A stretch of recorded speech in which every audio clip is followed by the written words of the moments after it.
pers yang hadir pada malam hari ini.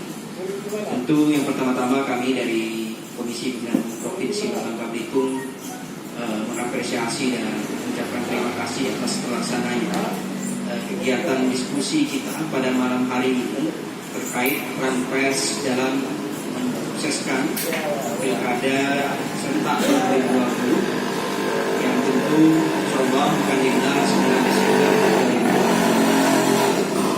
Pilkada pada tahun 2020 ini memang dalam proses perjalanan tahapan-tahapan yang diperlukan karena semenjak ditetapkan bahwa pandemi COVID-19 ini menjadi bencana alam, KPU RI pada tanggal 21 Maret 2020 menghentikan 4 tahapan yang sedang berlangsung ketika itu, dan kemudian ketika keluar peraturan pemerintah pengganti Undang-Undang Nomor 2 Tahun 2020, KPU pun mengeluarkan peraturan Komisi Pemilihan Umum untuk melanjutkan 4 tahapan yang ditunda, dan pada tanggal 15 Juni yang lalu tahapan itu kembali kita mulai hingga hari ini semuanya berjalan dengan ketentuan-ketentuan yang sudah ditetapkan berdasarkan Perpu yang sudah ditetapkan dengan Undang-Undang Nomor 6 Tahun 2020. Kemudian kita juga KPU telah mengeluarkan PKPU Nomor 6 Tahun 2020 tentang Pilkada serentak tahun 2020 pada masa pandemi COVID-19. Artinya Pilkada pada pemilihan serentak tahun 2020 ini berbeda dengan pilkada-pilkada sebelumnya, karena kita semua diminta untuk patuh dan taat pada protokol COVID-19 dalam setiap tahapan pelaksanaan pilkada. Ini tentu menjadi tantangan bagi kami sebagai penyelenggara, kemudian mengajak kepada kita semua rekan-rekan pers untuk mensukseskan pilkada serentak tahun 2020 ini. Pemilu-pemilu sebelumnya, kalau tidak ada peran pers, tentu pemilu dan pilkada pada masa-masa sebelumnya tidak akan berjalan dengan baik. Karena pers hari ini adalah komponen dan elemen terpenting dalam mensukseskan pemilihan umum 2019 maupun pilkada serentak tahun 2020. Tentu pemberitaan yang berimbang yang kemudian bisa memberikan edukasi kepada publik hari ini sangat kami harapkan sebagai penyelenggara, sehingga tidak terjadi persoalan-persoalan, tidak terjadi konflik, dan kemudian fakta yang disajikan tentu ini harus menjadi dasar dalam pelaksanaan tahapan-tahapan yang sedang berlangsung. Kalaulah kami semua kemudian menyelenggarakan sebuah kegiatan-kegiatan atau tahapan-tahapan pelaksanaan pemilihan kepala daerah yang nanti target partisipasi kami pada tanggal 9 Desember 2020 ada 77,5%. Dan ini kalau hanya penyelenggara saja KPU Bawaslu yang bekerja, kami yakin tingkat partisipasi ini tidak akan tercapai. Sehingga peran pers untuk memastikan bahwa 9 Desember 2020 adalah pelaksanaan pemilihan serentak 2020 ini sangat kami harapkan. Karena kalau tidak disampaikan ini kepada publik secara menyeluruh, secara sistematis dan berulang-ulang, tentu akan menjadi persoalan. Nah, ini yang mesti kami lakukan. Tetapi kita tahu bahwa yang pilkada serentak ini kan ada di 4 kabupaten, yaitu Kabupaten Bangka Barat, Bangka Tengah, Bangka Selatan, dan Belitung Timur. Kami KPU Provinsi mendorong agar di 4 kabupaten kota ini teman-teman yang menyelenggarakan pemilihan pilkada serentak itu terus berkomunikasi dan melakukan kegiatan-kegiatan yang melibatkan pers dalam pelaksanaan kegiatannya. Seperti menyiapkan media center misalnya di beberapa kabupaten itu sudah mulai jalan, dan apabila ada teman-teman yang di kabupaten 4 yang daerah ini, silakan saja untuk melakukan komunikasi dan menanyakan hal-hal yang data-data yang perlu diklarifikasi dan kebenaran fakta yang ada di lapangan. Sungguh KPU kami kira tidak bekerja di suatu alam yang tertutup, tapi KPU akan menunjukkan transparansi dan keterbukaannya dengan semua pihak, apalagi kepada insan pers hari ini. Kami yakin kerjasama itu harus diwujudkan, dan kita pun sudah menyampaikan kepada KPU yang pilkada serentak untuk terus memberikan informasi-informasi secara berkelanjutan dan kontinu, sehingga nanti orang masyarakat tidak bertanya-tanya terkait kapan saja misalnya pelaksanaan 9 Desember, bagaimana kemudian hak pilih orang ketika mereka terpapar virus COVID-19, bagaimana nanti mekanisme pemilihan di TPS. Kalau ini tidak disosialisasikan, kami yakin orang akan khawatir ke TPS. Jangan-jangan pilkada hari ini akan menimbulkan kluster-kluster baru dalam penyebaran COVID-19, atau bahasa kita yang akan mau amak. Ini khawatir, ini pilkada ini mau amak.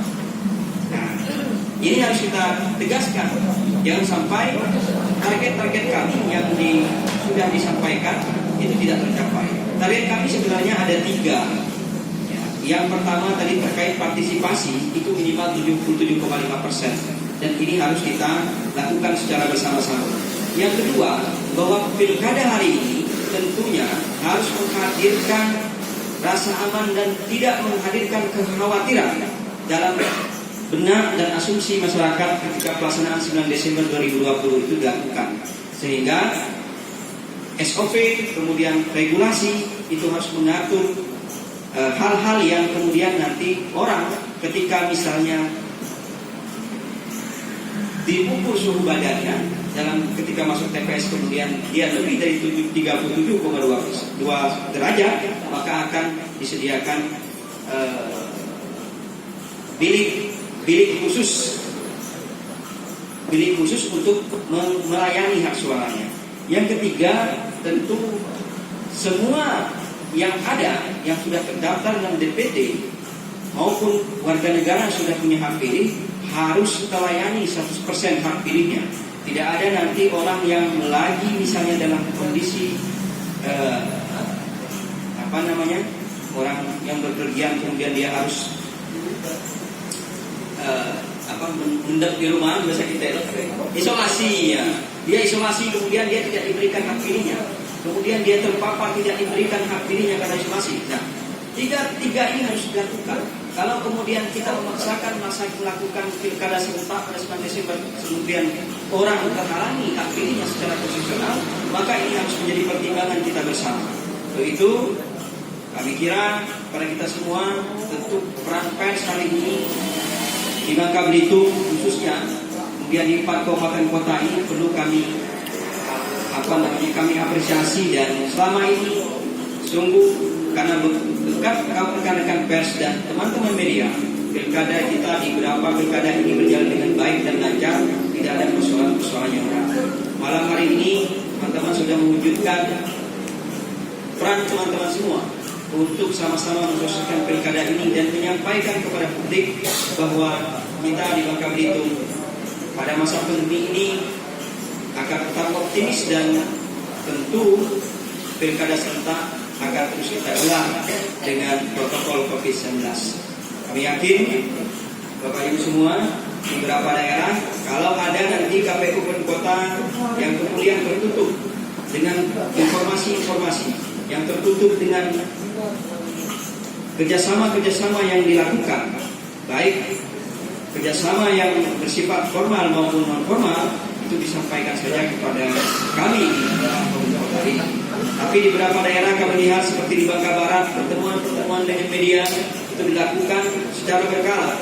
Kemudian di beberapa daerah di Bangka Selatan dan di beberapa 4 kabupaten kota ini, nanti kami juga minta masukan-masukan terkait target partisipasi 77,5% ini, apa saja yang dilakukan akan kami lakukan dengan kabupaten kota, sehingga kita bersama-sama dalam sukseskan pilkada serentak tahun 2020 ini. Berikutnya, Lanjut.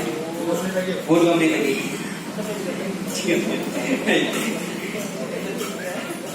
Jadi sekali lagi saya sebenarnya sering secara bertemu dengan Bang Riki di beberapa warung kopi, ada beberapa kali, sudah lama ingin mengajak teman-teman untuk kopi, tapi hari ini ternyata teman-teman yang mengundang pada malam hari ini, alhamdulillah, mudah-mudahan tadi memang saya di KPU ya, kalau tidak pilkada ya, memang kita tidak punya anggaran khusus, bukan seperti Bawaslu.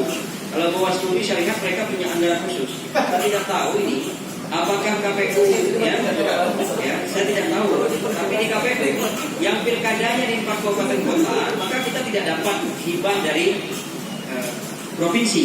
Nah, ini yang menjadi kendala-kendala kita. Kita hanya mendapat anggaran-anggaran rutin yang tidak memang khusus memonitoring dan melakukan supervisi di 4 kabupaten kota. Apalagi musim COVID ini, kita minta laporan itu secara daring. Kita lebih secara daring dan kita jarang sekali datang ke 4 kabupaten kota. Itu pun kalau diundang, kalau ada anggarannya kita pergi, kalau tidak pun ya tidak pergi.